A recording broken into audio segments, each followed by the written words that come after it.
हाय दोस्तों। मैं हूं आपका एसके और आज हम बात करेंगे थर्मोडायनेमिक के बारे में।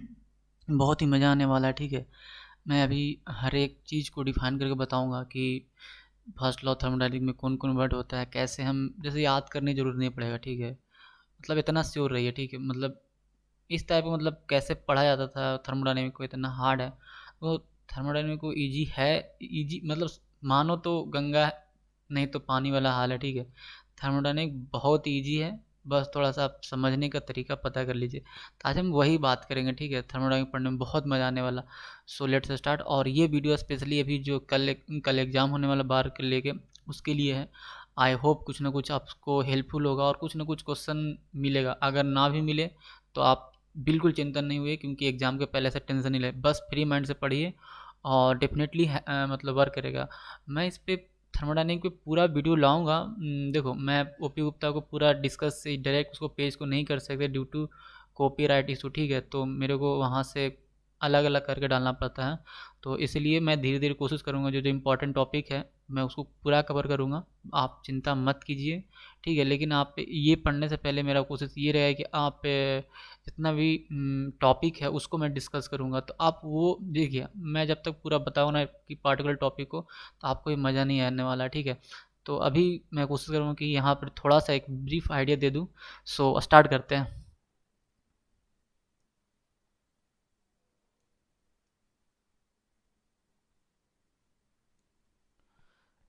पहला क्वेश्चन है आपका, first law of thermodynamic is mathematically called. देखिए, फर्स्ट लॉ ऑफ थर्मोडायनेमिक को हम एक्सप्रेस करने का बहुत सा तरीका है। ठीक है, एक है हीट के फॉर्म में भी, कि जितना हीट हम दिए हैं उतना ही अलग अलग फॉर्म में कन्वर्ट हो जाता है, तो उसको बैलेंस किया जाता है। तो बहुत से तरीका है। अब उसमें एक है मैथमेटिकल फार्मूला। मैथमेटिकल फार्मूला जिसमें मतलब कोई रिप्रेजेंटेशन के द्वारा, मतलब ऐड है, एडिशन सब्ट्रैक्शन या फिर इक्वल के फॉर्म में जब किया जाता है, तो वहाँ पर आ जाता है मैथमेटिकल फार्मूला। तो देखिए, आपका आपका पहला आ जाता है, इसको देखिए, Q first law thermodynamic is mathematical status Q is equal to D E plus T W. ठीक है, अब बोले ऐसे कैसे होगा, ये यही क्यों होगा, दूसरा क्यों नहीं होगा। तो मैं तो अपने टाइम पे तो मैं तो रट्टा मार लेता था, क्यू ई डब्ल्यू ऐसे करके। ठीक है, तो आप ऐसा मत कीजिए। ये लास्ट ऑप्शन है, क्यू ई डब्ल्यू याद करना। लेकिन समझिए, आप कोई भी सिस्टम है आप उसको हिट दीजिएगा। आप कोई भी सिस्टम है उसको हिट दीजिएगा, तो कोई भी सिस्टम होता है उसके पास पहले से एनर्जी होता है। तो जो उसके पास पहले से जो एनर्जी होता है उसको बोलते हैं इंटरनल एनर्जी, और उसको हम यू से भी डिनोट करते हैं। ठीक है, हम इंटरनल एनर्जी को यू से भी डिनोट करते हैं। ठीक है, ये बात ध्यान में रखिएगा। तो ये तो आपका क्यू क्या हुआ, आपका हीट हुआ, इंटरनल एनर्जी ई हुआ या फिर यू बोलिए, और वर्क। तो आपको भी सिस्टम है उसके पास पहले से एनर्जी है और उसके पास आप और एनर्जी दीजिएगा तो क्या होगा, कुछ ना कुछ तो वो वर्क करेगा ही करेगा। तो भाई, वो अगर सिस्टम के द्वारा वर्क हो रहा है तो डी डब्ल्यू क्या हो जाएगा, पॉजिटिव हो जाएगा। अगर सिस्टम पर वर्क होता है, मतलब हम कोई और लाते और उसको देते, ठीक है, तब होता अलग। लेकिन इसमें क्या है ना, सिस्टम खुद ही वर्क कर रहा है, क्योंकि मैं क्या कर रहा हूँ, उसको एनर्जी दे रहा हूँ। तो इसलिए डी डब्ल्यू एम पॉजिटिव ले लेता है। तो पहला आपका ये हो जाता है। अब है इंथैल्पी। देखो, इंथैल्पी एक बेसिक आइडिया बनाते हैं कि इंथैल्पी होता है क्या। इंथैल्पी भी एक तरह की एनर्जी ही है, अलग चीज़ नहीं। लेकिन इसमें ये होता है कि कोई भी सिस्टम को अगर हम कांस्टेंट वॉल्यूम पे, सॉरी कांस्टेंट वॉल्यूम नहीं, कांस्टेंट प्रेशर, कोई सिस्टम है वो कांस्टेंट प्रेशर पर है, प्रेशर घट पड़ नहीं रहा है, तो उस समय जब हम हीट सप्लाई करते हैं, उस समय जब हीट सप्लाई करते हैं तो सिस्टम का एक नया प्रॉपर्टीज फॉर्म करता है। तो जो नया प्रॉपर्टीज शो करने लगता है, तो उसी को हम बोलते हैं इंथैल्पी। आप सिंपल वर्ड में ये बता सकते हैं किसी को कि इंथैल्पी क्या है। कि अगर कोई भी सिस्टम है, अगर कांस्टेंट प्रेशर पर है और उसको अगर हम हीट सप्लाई करेंगे, तो उसको क्या होता है, वो सिस्टम जो है अपने आप को नया फॉर्म में बदलने की कोशिश करता है। तो ये जो प्रॉपर्टी है सिस्टम का ना, उसको हम इंथैल्पी बोलते हैं, तो इसीलिए बोलते हैं। अब देखिए, हम्म तो एच बराबर क्या हो जाएगा, ई प्लस पी भी हो जाएगा। तो देखिए, ये इंथैल्पी हो गया। आप किसी इंटरनल एनर्जी तो उसके पास पहले से ही है, आप उसके बाद क्या किए हैं, आप प्रेशर दिए, सॉरी हीट दिए हैं। तो हीट दिए हैं, क्या होगा, उसका वॉल्यूम चेंज हो जाएगा। हम शुरू में कोई प्रेशर था वो कांस्टेंट था, तो वॉल्यूम बढ़ नहीं रहा था, शुरू में हीट दिए तो बढ़ा नहीं बढ़ा नहीं, लेकिन एक ऐसा समय आएगा कि आप हीट दीजिएगा तो वो उसका आपका जो सिस्टम का जो आकृति है या वॉल्यूम है वो बढ़ जाता है। तो इसीलिए first law of thermodynamic P भी यूज किया जाता है। तो एच बराबर क्या हो जाएगा, ई प्लस पी भी। तो यह है internal energy of ideal gas. Ideal gas के बारे में मैं क्या बताऊँ, ठीक है, ये इसके बारे में हर किसी को पता होना चाहिए। ऐसे सिंपल समझिए कि यह एक ऐसा गैस है जो हाई टेम्परेचर और लो प्रेशर पे अपना प्रॉपर्टी शो करता है, तो उसको हम बोलते हैं आइडियल गैस। आइडियल गैस के बारे में और हम डिस्कस बाद में करेंगे, लेकिन पहले ज़्यादा है इंटरनल एनर्जी। देखो इंटरनल एनर्जी एक ही वर्ड में हम बता सकते हैं कि कोई भी सिस्टम का खुद का एनर्जी होता है ना, खुद का एनर्जी। जैसे अपने शरीर में देखिए ना, आप एक दिन खाना नहीं खाते तो क्या काम नहीं कर पाते हैं, due to which internal energy की वजह से ही। यही बात है। तो मतलब एक बेसिक आइडिया, ऐसा नहीं कि ये एग्जैक्ट है, मैं एक एग्जांपल देने की कोशिश कर रहा हूँ। तो हमारे अंदर में ऑलरेडी रहता है। तो ये इंटरनल एनर्जी क्यों होता है हमारे शरीर में, तो क्यों होता है, क्योंकि हमारा शरीर का जो आकृति है या फिर हमारे शरीर में जो मोलिक्यूल है वो जो मोशन कर रहा है, मतलब बहुत सा हमारे शरीर में ब्लड है, वाटर, एवरीथिंग है। तो वो जब मोशन करते हैं या फिर, तो उसके वजह से जो एनर्जी होता है ना वो इंटरनल एनर्जी होता है, ठीक है। तो इसीलिए देखते हैं छोटा आदमी रहता है उसका साइज छोटा रहता है तो उसका छोटा एनर्जी होता है, कम वर्क करता है, और जो बड़ा रहता है 2 दिन बाद भी काम कर लेता है। तो इस तरह से होता है। तो इंटरनल एनर्जी बेसिकली क्या है कि अगर कोई प्रॉपर्टी कोई सिस्टम है उसके मोलिकुलर मोशन या फिर कॉन्फ़िगरेशन की वजह से जो एनर्जी होता है उसको बोलते हैं इंटरनल एनर्जी। यह सिर्फ और सिर्फ टेम्परेचर के साथ ही डिपेंड करता है। इंटरनल जो आइडियल गैस क्या, वो increases with increase in pressure, ना decreases with increase in pressure, ना इंडिपेंडेंट ऑफ टेम्परेचर। नहीं नहीं नहीं, ये सिर्फ टेम्परेचर पे ही डिपेंड करता है, इसलिए नन ऑफ दीज हो जाएगा इसका answer. What is the degree of freedom for a system comprising liquid water in equilibrium with it vapour. देखिए ये क्वेश्चन मैं इसलिए डाला हूँ ताकि ये क्वेश्चन एक्सपेक्टेड रहता है हर जगह एग्जाम में। तो अब जैसे कि आपको पता होगा कि पीएफसी एक होता है सिंपल पी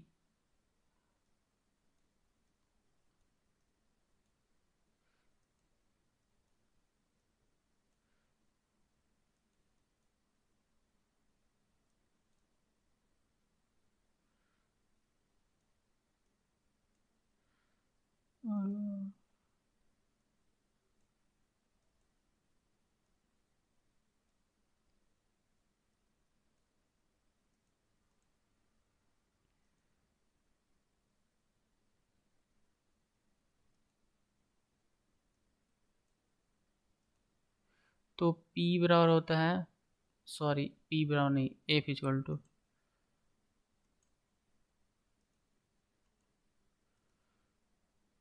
ये जो आपका F इक्वल टू होता है ना, देख लीजिएगा, F इक्वल टू होता है P plus A plus C. F equal to तो P plus C, P F C. तो वहाँ पर डिग्री ऑफ फ्रीडम की बात करता है। तो आप पहचानिएगा कैसे कौन है पी। पी मतलब फेज होता है कितना है, और सी, सी मतलब कंपोनेंट। तो पी एफ सी जिसको बोला जाता है। तो देखिए, what is the degree of freedom for a system comprising liquid water with in equilibrium with vapour. तो आपका कौन सा कंपोनेंट कितना हो गया, एक वाटर हो गया, एक वेपर हो गया, दो हो गया, ठीक है। तो आपका कंपोनेंट तो दो, कंपोनेंट तो एक ही है लेकिन फेज दो है आपका। कंपोनेंट जो है कंप्राइजिंग लिक्विड, कंपोनेंट तो एक ही है, वाटर ही है, लेकिन आपका फेज कितना है, दो हो जाता है। तो इस तरह से आप बहुत आसानी से निकाल सकते हैं पी एफ सी। पी बराबर ए प्लस फॉर्मूला से यूज करते हुए। यहाँ पर लिखा नहीं पा रहा जो मैं आपको बताऊँ, मैं बस इतना बता देता हूँ कि कंपोनेंट कैसे पहचानें। तो कंपोनेंट आपका वाटर ये एक ही है जो कि और फेज कितना है, एक लिक्विड में एक वेपर में है। तो आराम से इसको बैलेंस करके निकाल लीजिए पी प्लस एफ सी करके, ठीक है। एक efficiency of Carnot engine working between the temperature T1 and T2। देखिए ये यहाँ पर ही एग्जैक्ट थोड़ा सा लंबा हो जाता है, बताना मुश्किल है, लेकिन मैं देखो पहले तो कार्नोट इंजन एक तरह से क्या है कि आपका एक आइडियल इंजन है। वो कोई उतना मतलब गेन नहीं कर पाएगा, ठीक है, कि क्या है नहीं है। लेकिन अगर जैसे आपको एफिशिएंसी की बात करता है तो यहाँ पर देखिएगा जोन सा बड़ा है ना, T2 बड़ा है, तो T2 माइनस T1 बटा T1 कर दीजिएगा। तो ये यहाँ पर ये ठीक है। इसके बारे में पूरा हम बताएंगे तभी आपको समझ में आएगा कि इफिशियंसी इसको कैसे निकाल रहे हैं। देखिए, efficiency of two heat engine working on a Carnot cycle between two temperature depends upon the, देखिए पहले देखिए, एक पहले हम थोड़ा सा बता दें हीट इंजन क्या है, और एक आता है हीट पंप। हीट पंप क्या करते हैं, हीट इंजन ऐसा है कि आपका कोई भी टेम्परेचर हाई लेवल से और लो लेवल की ओर, हाई लेवल से लो लेवल की ओर जब टेम्परेचर फ्लो करता है, तो वहाँ पर ही जब हीट इंजन, मतलब बेसिकली हीट इंजन क्या हुआ कि हाई टेम्परेचर से लो टेम्परेचर की ओर टेम्परेचर फ्लो होता है, वहाँ पर ही जहाँ पर हीट इंजन लगा हुआ तो वहाँ पर ही वर्क ऑटोमेटिकली जनरेट होगा, क्योंकि हीट का ट्रांसफ़र हो रहा है, तो वहाँ पर वर्क हमें प्राप्त होगा। ओके। और हीट पंप में क्या है कि हमेशा लो टेम्परेचर से हाई टेम्परेचर की ओर, मतलब हम लोग फ्लो कराने की कोशिश करते हैं, तो वहाँ पर पंप लगाते हैं। तो हीट इंजन और हीट पंप में एक ही डिफरेंस है कि हम जब हीट इंजन की बात आती है तो आप हाई टेम्परेचर से लो टेम्परेचर फ्लो होता है, तो वहाँ पर वर्क एक्सट्रैक्ट होगा, बिल्कुल होगा। लेकिन जब हम कोई लो टेम्परेचर से हाई टेम्परेचर की ओर ले जा रहे हैं तो वहाँ पर पंप यूज करेंगे, और उस समय हमको वर्क देना पड़ता है। तो इसीलिए बात कर रहा है कि यहाँ पर सिर्फ और सिर्फ दो टेम्परेचर की बात होती है, चाहे लो से हाई ले जाइए, चाहे हाई से लो ले जाइए, ठीक है। और यह सिर्फ और सिर्फ टेम्परेचर पर ही डिपेंड करता है, वो वर्किंग फ्लूइड कैसा है नहीं है वो इस पर कुछ नहीं डिपेंड करता है। इस पर बहुत ही अच्छा वीडियो बनेगा जो कि मैं बताऊंगा। फिर है throttling Joule Thomson effect process is constant enthalpy process. देखिए, थ्रॉटलिंग प्रोसेस कुछ नहीं है, एक सिम जैसे कि आप ग्लोब हॉल के बारे में बात करते हैं तो उसमें थोड़ा सा थ्रॉटल किया रहता है। थ्रॉटल करने का मतलब उसका जो मार्ग है उसको डिस्ट्रैक्ट कर दो, ठीक है, थोड़ा सा कम कर दीजिए, तो वहाँ पर थ्रॉटलिंग होने लगता है। और ये कांस्टेंट इंथैल्पी होता है।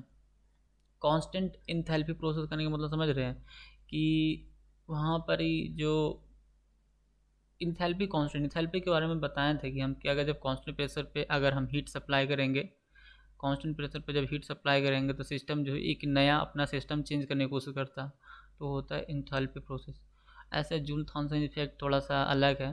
वो बोलता है कि आप जब, अगर आपका पॉजिटिव है, जनरली जूल थॉमसन कोफिशिएंट है, जूल थॉमसन अगर आपका पॉजिटिव है तो वहाँ पर कूलिंग होता है, अगर वो नेगेटिव है तो वहाँ पर हीटिंग होता है। तो आप इतना ही समझिए। थ्रॉटलिंग कुछ और नहीं, आप मार्क को थोड़ा सा डिस्ट्रैक्ट कर रहे हैं, मतलब थोड़ा सा उसको एरिया घटा रहे हैं या फिर अवरोध कर रहे हैं, सिंपल है। अब आते the point at which all three solid liquid and gas phase coexist is known as the, तीनों फेज पे है यार, तो तीन सॉलिड लिक्विड और गैस तीनों फेज जब एग्जिस्ट करता है तो ट्रिपल पॉइंट की बात आ जाती है। ये ट्रिपल पॉइंट बहुत अच्छा, इसका भी हिस्ट्री पढ़िएगा तो बहुत ही अच्छा लगेगा। इसके बारे में हम बताएंगे, लेकिन इसमें कुछ हमें नहीं लग रहा। फेज को एग्जिस्ट के मतलब एक होगा कि एक ही जिस टेम्परेचर पर या फिर जिस पॉइंट पर सिर्फ तीनों आ जाता है, लिक्विड गैस एंड सॉलिड, उसको बोलते हैं ट्रिपल पॉइंट। और इसके थ्रू काफ़ी हम एप्लीकेशन करते हैं, जैसे कि स्टीम पॉइंट, ये जो है ना इसी के थ्रू निकाला जाता है। C P minus C B equal to R, ये किसके लिए वैलिड है, तो ये सिर्फ और सिर्फ आइडियल गैस के लिए वैलिड है। देखिए अब है सी पी है क्या, सी बी क्या है। देखिए दोनों मतलब हीट कैपेसिटी है। एक हीट कैपेसिटी है कांस्टेंट प्रेशर पर और एक हीट कैपेसिटी है कांस्टेंट वॉल्यूम पे, और ये दोनों को दोनों जो है आपका टेम्परेचर पे डिपेंड करेगा। ये जैसे कि सी पी है, ये कांस्टेंट प्रेशर पे है, और ए सी बी है, ये दोनों को दोनों सिर्फ आपका टेम्परेचर पे डिपेंड करेगा, ठीक है, और अदर चीज़ पे नहीं। Heat of reaction, heat of reaction किस पे डिपेंड करेगा, ये टेम्परेचर प्रेशर दोनों पे डिपेंड करेगा। अब बोलिए कैसे, देखिए पहले तो समझना हीट ऑफ रिएक्शन क्या होता है। जैसे कोई रिएक्शन है, कोई भी रिएक्शन है, तो आप रिएक्शन करवाइएगा, तो जो रिएक्टेंट का जो आप हीट दे रहे हैं से, या फिर जो वहाँ कुछ ना कुछ तो हीट निकलेगा, या फिर हीट ना आपको देना ही पड़ेगा। आप कुछ हीट देते हैं या फिर कुछ हीट निकलता है, तो जो इंथैल्पी ऑफ जो प्रोडक्ट है और इंथैल्पी ऑफ रिएक्टेंट, ये दोनों को जब घटाते हैं तो उसको बोलते हैं हम लोग हीट ऑफ रिएक्शन। अब बोलिए इंथैल्पी की क्यों चर्चा कर रहे हैं। देखिए इंथैल्पी हम इसलिए बात कर रहे हैं, इंथैल्पी में क्या बताया कि अगर हम कांस्टेंट प्रेशर पे अगर हम हीट का सप्लाई करते हैं तो उसको बोलते हैं हम इंथैल्पी। तो कोई भी रिएक्शन है तो हमारा एटमॉस्फेयर का जो प्रेशर है वो तो 1 atm तो कांस्टेंट है, तब उसके बाद ही तो हम हीट सप्लाई कर रहे हैं, तो ये एक तरह से इंथैल्पी की बात हो जाती है। तो जब हम प्रोडक्ट और रिएक्टेंट का जो इंथैल्पी जो घटाते हैं तो हीट ऑफ रिएक्शन हो जाता है, और ये दोनों पे डिपेंड करता है, प्रेशर और टेम्परेचर पर। ऑफ कोर्स है, आप प्रेशर बढ़ाइएगा सिस्टम और नया चेंज करेगा, टेम्परेचर बढ़ाइएगा मतलब हीट दे रहे एक तरह से। अब second law of thermodynamics is concern with the direction of energy transfer, irreversible process, non side amount of energy transfer. देखिए सेकंड लॉ ऑफ थर्मोडायनामिक्स किससे कंसर्न है, ये जैसे कि सेकंड लॉ हमको ये बताता है ना कि कोई भी किधर होगा, मतलब डायरेक्शन ऑफ एनर्जी ट्रांसफ़र की बात होगी, इसका आंसर है। लेकिन पहले तो आप समझिए कि सेकंड लॉ ऑफ थर्मोडायनामिक्स क्या है, बहुत ही बेसिक आइडिया में। सेकंड लॉ ऑफ थर्मोडायनामिक्स बस इतना ही बोलते हैं कि हीट जो है कभी भी लो टेम्परेचर से हाई टेम्परेचर की ओर फ्लो नहीं कर सकता है। अगर फ्लो करना है तो हमें एक्सटर्नल वर्क देना पड़ेगा, यही है आपका सेकंड लॉ ऑफ थर्मोडायनामिक्स। या फिर आप और सिंपल भाषा में बोल सकते हैं, हीट जो है हमेशा हाई टेम्परेचर से लो टेम्परेचर की ओर ही फ्लो करेगा इन नेचुरल, वैसे ही बोल सकते हैं। तो ये क्या बता रहा है, बता रहा है कि कोई भी किधर जाएगा वो नहीं जाएगा, बता नहीं रहा है कि जब हाई टेम्परेचर की बात करते हैं तो लो टेम्परेचर की हो जा रहा है, और जब हम लो टेम्परेचर की बात करते हैं तो बोलते हैं कि लो टेम्परेचर हाई टेम्परेचर को नहीं जा सकता, तो ये डायरेक्शन तो बता रहा ना भाई इधर नहीं जा सकता। तो इस तरह से जूल थॉमसन कोफिशिएंट क्या है, देखिए टी पी ए जिसको बोला म्यू इक्वल टू होता है, mu equal to T P H बोलते हैं, कहने का मतलब है यहाँ पर इंथैल्पी कांस्टेंट होता है। जूल थॉमसन कोफिशिएंट तब आती है जब थ्रॉटलिंग वोटलिंग की बात आती है ना, तो वहाँ पर ही हम क्या करते हैं कि प्रेशर और टेम्परेचर ये दोनों का खेला है, खेला करने का मतलब ये दोनों का यूज हो रहा है। ये जब भी होगा तो इंथैल्पी वहाँ पर ही कांस्टेंट रहेगा, कोई दूसरा नहीं हो सकता, ठीक है। और आपका एक चीज़ है कि अगर जूल थॉमसन कोफिशिएंट अगर मानते नेगेटिव होता है तो वहाँ पर क्या होगा, वहाँ पर सिस्टम जो है ना वो टेम्परेचर गेन करेगा, मतलब कोई प्रोसेस वो हीटिंग होगा। अगर वो पॉजिटिव है तो वो आपका कूलिंग होगा। इसके बारे में एक सेपरेट टॉपिक बनेगा तो और अच्छा लगेगा, ठीक है। Absolute entropy for all crystalline substance eight absolute zero temperature, ये जीरो होता है, ये मतलब basically third law of thermodynamic है। लेकिन यहाँ पर हम तो समझते हैं कि एब्सोल्यूट एंट्रोपी क्या है। पहले तो एंट्रोपी समझते हैं, एक एक बेसिक आइडिया में एंट्रोपी जो है वो डिसऑर्डर को मेजर करता है। डिसऑर्डर करने का मतलब समझ रहे हैं कि कोई भी एक सिंपल भाषा में है, कोई लिक्विड है तो वेपर बन रहा है तो वो डिसऑर्डर हो रहा है, क्या वापस वेपर लिक्विड में आ रहा है, नहीं आ रहा है। अगर बाई चांस हम उसको हम करना चाहेंगे, एक सिंपल है और दूसरे सिंपल में, आप किसी चीज़ को आप आप घर में चाय बना रहे हैं, उसमें क्या हो रहा है कि आप हीट दे रहे हैं, मतलब जो भी केटली है, जो भी जिसमें चाय बना रहे हैं उसमें हीट दे रहे हैं। मान लेते हैं कि 100 जूल हम हीट देते हैं, तो क्या लगता है आपको 100 जूल वो यूटिलाइज कर लेता है हीट? नहीं, 100 जूल यूटिलाइज नहीं करके मान लेते 70 जूल ही यूटिलाइज कर रहा है, और 30 जूल क्या होगा हमारे इन्वायरमेंट में हीट का लॉस हो गया। ये जो लॉस हुआ ना अनअवेलेबल हो गया, जहाँ पर हम 100 जूल दे रहे थे और 100 जूल भी जाके हमारा यूटिलाइज हो जाता, 100 जूल यूटिलाइज हो जाता, लेकिन हुआ नहीं, 30 जूल को है सिस्टम यूटिलाइज कर लिया। तो जो 30 जूल अनअवेलेबल हो गया वो सिस्टम के लिए, तो यही है आपका एंट्रोपी। तो एब्सोल्यूट एंट्रोपी की बात कर रहा है कि अगर पूरा का पूरा कितना हो रहा है। और ऑल क्रिस्टलाइन, क्रिस्टलाइन मतलब जो क्रिस्टल है वो सब्सटेंस के लिए, अगर वो जीरो टेम्परेचर, देखिए एब्सोल्यूट जीरो टेम्परेचर की बात जानते हैं हिस्ट्री में तब आया जब केल्विन आया। केल्विन आया तो 0 डिग्री केल्विन से शुरू करते हैं, 0 डिग्री केल्विन और आपका 273 केल्विन और 0 डिग्री सी बराबर है। तो ये जो है मतलब ये एब्सोल्यूट जीरो टेम्परेचर करने का मतलब हुआ है कि ये ऐसा टेम्परेचर है कि उससे नीचे टेम्परेचर नहीं हो सकता, मतलब temperature doesn't exist in nature below the absolute zero temperature, उससे नीचे हो ही नहीं सकता, तो उस टेम्परेचर को बोलते हैं एब्सोल्यूट टेम्परेचर। एब्सोल्यूट टेम्परेचर देखिए ये सिंपल सी बात है, एब्सोल्यूट टेम्परेचर को सिग्निफाई करने के और तरीका बताया कि temperature of the heat reservoir to which Carnot engine reject all heat that is taken it,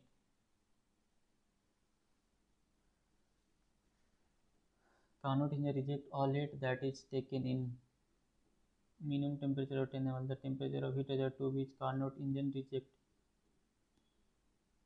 absolute. देखिए यह एक दोनों सेम ही लग रहा temperature of heat is to which Carnot engine reject all heat that is taken in ना ना ना ना। देखिए ये हीट रिजर्वायर का एक ऐसा टेम्परेचर है जिसके बाद क्या होता है ना कि वो हीट लेना बंद कर देता, मतलब वो ले नहीं सकता, ठीक है, रिजेक्ट, वो हीट को रिजेक्ट कर देता, तो उस टेम्परेचर को हम लोग बोलते हैं एब्सोल्यूट जीरो टेम्परेचर सिग्निफाई। लेकिन एब्सोल्यूट जीरो टेम्परेचर का मतलब वही होता है कि उस टेम्परेचर उसके नीचे टेम्परेचर नहीं एग्जिस्ट करता, तो उसको बोलते हैं, आंसर सी रहेगा, ठीक है। अब है कि which of the following equation is obtained coming from first and second law thermodynamics. ये बहुत लड़का जो है ना इसको रट्टा मार लेता है, लेकिन ये बहुत ही सिंपल है, मैं आपको बताता हूँ, क्योंकि मैं भी इनिशियली मैं रट्टा ही मारता था, लेकिन ऐसा नहीं। देखिए फर्स्ट लॉ आप समझते हो ना कि डब्ल्यू और क्या होता है आपका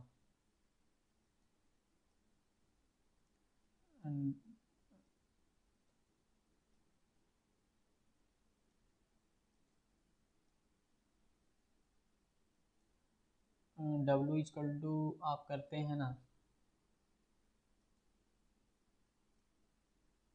पी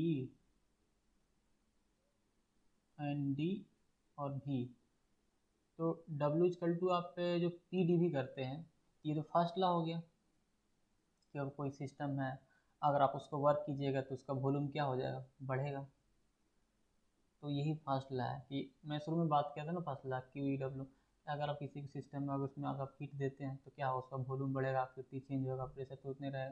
तो ये तो आपका फर्स्ट लॉ हो गया। और सेकंड लॉ क्या बात करता है, वो इंट्रोपी की बात करता है।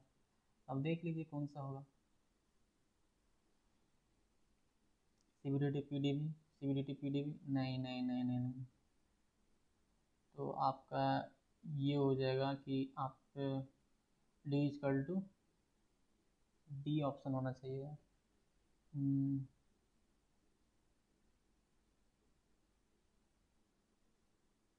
तो first law second law, first law तो ये होगा, और सेकंड लॉ जो है ये वो इंट्रोपी की बात आती है, ठीक है। इसका आंसर होना चाहिए D is equal to T D S minus P D V. याद अभी हमको दिमाग में आ नहीं रहा, एक मिनट।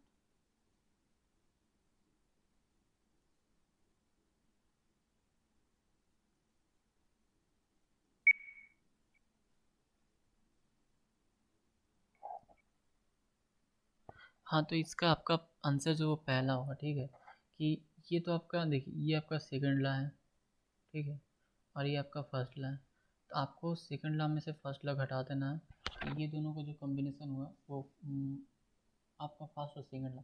अब बात है ये माइनस कैसे आता है, ये इक्वेशन कैसे ऑब्टेन होता है, ये थोड़ा लंबा हो जाएगा, हम दूसरे वीडियो में बात करेंगे इसके बारे में, ठीक है। और आगे हम बात करते हैं, देखिए for spontaneous change in isolated system, जब स्पॉन्टेनियस चेंज हो जाएगा तो आपका मतलब डेल जी की मान जो है ना वो मतलब नेगेटिव होता है, मतलब लेस देन जीरो हो जाएगा, ठीक है, डेल एस और जीरो एंड स्पॉन्टेनियस प्रोसेस में, ठीक है।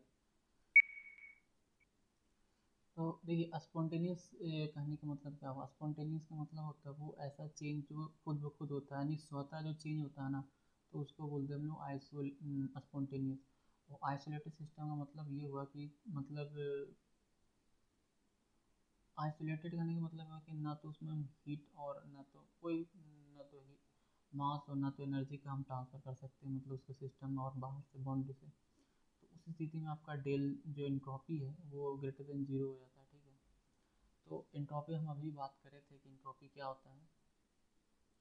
अब है कि अब रिवर्सेबल की बात करता है, रिवर्सेबल इन आइसोलेटेड सिस्टम, तो डेल एस का मान तो ये आपका जीरो हो जाता है, ठीक है। ये देखिए ये हेस ला है, मतलब थोड़ा सा अलग है, बिना किताबी पढ़े थोड़ा सा समझना मुश्किल है। बस इतना याद रखिए अगर कोई डिफरेंट अलग अलग टाइप का प्रोसेस यूज हो रहा है और उसको हम एक ही केमिकल रिएक्शन में हो रहा है, तो एंथैल्पी जो होगा वो सभी के लिए सेम हो जाएगा, कहने का मतलब अ, बहुत अलग अलग प्रोसेस हो रहा है, एक दो नहीं अलग अलग प्रोसेस, लेकिन हम एक सेम केमिकल रिएक्शन की बात करेंगे तो उसमें इंथैल्पी चेंज है ना, वो मान लेते हैं कि कोई रिएक्शन हो रहा है, अगर कोई हीट देने से ही हो जा रहा है, कोई ठंडा करने से हो जा रहा है, या बहुत तरीका है जो प्रेशर बढ़ाने से, टेम्परेचर बढ़ाने से कोई रिएक्शन कंप्लीट हो रहा है, लेकिन उसमें इंथैल्पी जो चेंज हो जाए, इंथैल्पी चेंज करने का मतलब इंथैल्पी ऑफ प्रोडक्ट मानी इंथैल्पी ऑफ रिएक्टेंट, वो जो है ना आपका समान होगा सभी रिएक्शन के लिए। ये देखिए थोड़ा सा अलग है ये क्वेश्चन, इसरो में भी पूछा गया था कि free energy change for two reaction, दो रिएक्शन है और उसका फ्री एनर्जी चेंज है। फ्री एनर्जी कहने का मतलब वो ऐसा एनर्जी जो है वो किसी पर डिपेंड नहीं करता, वो मतलब चेंज होना ही होना है, वो ऐसा एनर्जी है, मतलब एक ऐसा एनर्जी जब कोई सिस्टम है एक्वायर करता है नया शेप या फिर नया चीज़ एक्वायर करने लगता है, तो उस एनर्जी की वजह से जो होता है उसको फ्री एनर्जी बोलते हैं। तो फ्री एनर्जी जब भी बात करते हैं तो गिब्स फ्री एनर्जी की बात करते हैं, तो वही है गिब्स फ्री एनर्जी। तो अगर इसका मान देखिए इंथैल्पी, ये जो है ना एक तरह से इंथैल्पी ही है, नथिंग बट। तो आप क्या कर रहे हैं कि देखिए एक्स का मान जितना नेगेटिव होगा, यहाँ ऐसा लगता है कि नेगेटिव मतलब सबसे कम है, ये नेगेटिव मतलब नहीं नहीं नहीं, ये नेगेटिव इसलिए है क्योंकि ये एक्सोथर्मिक रिएक्शन की बात आती है, मतलब सॉरी हाँ एक्सोथर्मिक रिएक्शन इसीलिए है। तो आपका माइनस वाला जो है ना वो फास्टर देन हो जाएगा वाई से। It implies that X is faster than Y. Chemical but देखिए जैसे हम लोग हीट ट्रांसफर, मास ट्रांसफर और फ्लूइड मैकेनिक्स में बात करते हैं ना, कि फ्लूइड मैकेनिक्स में ड्राइविंग फोर्स क्या होता है, वो प्रेशर डिफरेंस होता है। हीट ट्रांसफर में क्या होता है, टेम्परेचर डिफरेंस होता है। मास ट्रांसफर में क्या होता है, कंसंट्रेशन डिफरेंस होता है, ये ड्राइविंग फोर्स होता है। तो जब हम बात करते हैं केमिकल पोटेंशियल की, तो इसमें जो आपका आ जाता है ड्राइविंग फोर्स, वो केमिकल पोटेंशियल आता है। तो ये बोलता है कि केमिकल पोटेंशियल एक ऐसा चीज़ है force which drive the chemical system to equilibrium. तो कोई भी ये इंटेंसिव की बात नहीं आता है, केमिकल पोटेंशियल आपका एक्सटेंसिव में आता है या ध्यान में नहीं आ रहा है, मैं आपको बात बता दूँ। मतलब ये जैसे कि हीट में हीट ट्रांसफर हो गया तो एक तरह से ड्राइविंग फोर्स का काम करता है ना, वो ये ऐसा ही कि कोई भी रिएक्शन है उसको हम इक्विलिब्रियम में लाना है, तो जो ड्राइव करता है लाने के लिए तो वो आपका केमिकल पोटेंशियल होता है। एक केमिकल रिएक्शन भी अगर spontaneously at concentration temperature if the free energy क्या हो जाएगा, कोई भी रिएक्शन है जैसे कि हम अभी बात किए थे कि कोई भी रिएक्शन है स्पॉन्टेनियसली चेंज हो रहा है, तो वहाँ पर डेल जी का मान जो है पॉजिटिव हो जाता है, यानी ग्रेटर देन जीरो। ओके, तो कोई भी केमिकल रिएक्शन है अगर वो स्पॉन्टेनियसली होगा कांस्टेंट टेम्परेचर प्रेशर पे, तो फ्री एनर्जी का मान नेगेटिव होगा, तभी होगा जैसे कि अभी बात की थी जितना ज़्यादा नेगेटिव होता था उतना फास्टर होता था।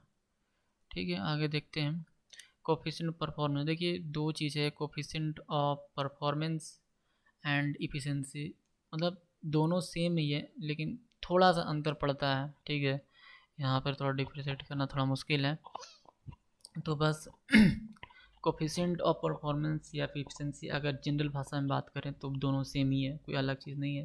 तो देखिए आप इसमें जो जो चीज़ हमें प्राप्त होता है वो उसको ऊपर ही रखिए, और जो हमें ज़रूरत पड़ता है वो नीचे रखना पड़ता है। तो इसीलिए हमें क्या करना है, देखिए हाँ बस एक ही अंतर है, अगर हम जब भी हम रेफ्रिजरेटर की बात करेंगे, मैं आपको सिंपल जब भी हम रेफ्रिजरेटर की बात करेंगे वहाँ पर COP की बात करेंगे। अगर हम जैसे कि अगर आर ले ले, जैसे स्टीम इंजन या फिर कोई भी इंजन ले लेते हैं, अगर उसकी हम बात करते हैं तो वहाँ पर ही आपको आ जाता है एफिशिएंसी। बस इतने अंतर है समझिए, तो हमें रेफ्रिजरेशन जो प्राप्त होता है से, बट वर्क रिक्वायर्ड होता है से, ये दोनों हो गया आपका।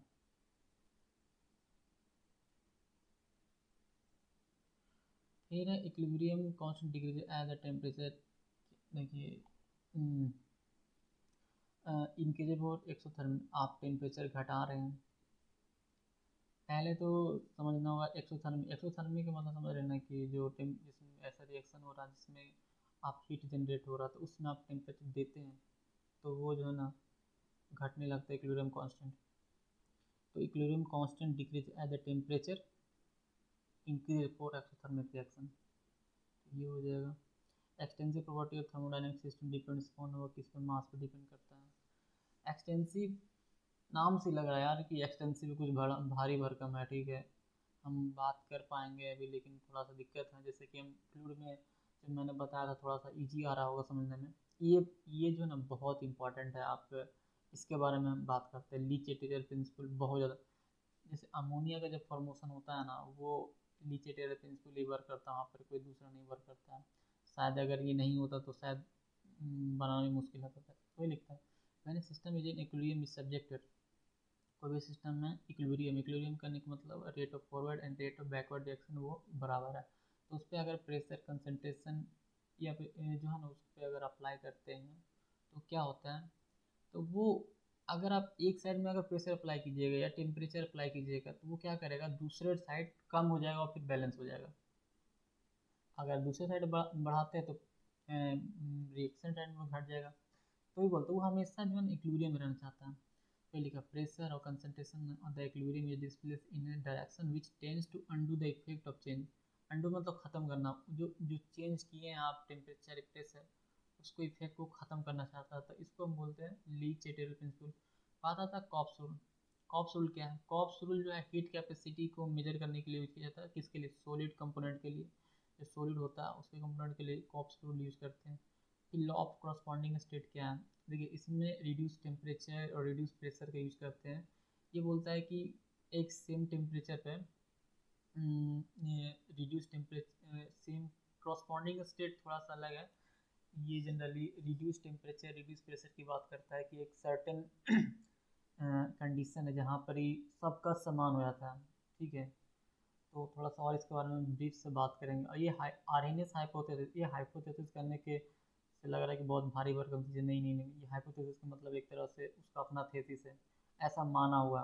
ठीक है, और कोई दूसरा चीज़ नहीं है। तो आर्हेनियस का जब एक्टिवेशन एनर्जी की बात करते हैं तो उसी की बात कर रहा है। तो आई होप आपको कुछ इसमें आइडिया मिला होगा। देखिए थर्मोडायनेमिक को थोड़ा दिक्कत होगा अभी समझने में, जब तक नहीं इसमें हम इस पर वीडियो बनाएंगे, फर्स्ट लॉ क्या है, सेकंड लॉ क्या है, एंट्रोपी क्या है, एंथैल्पी क्या है, एक एक टॉपिक पे बनेगा तो बहुत ही मज़ा आने वाला है। ठीक है, सो फिर मिलते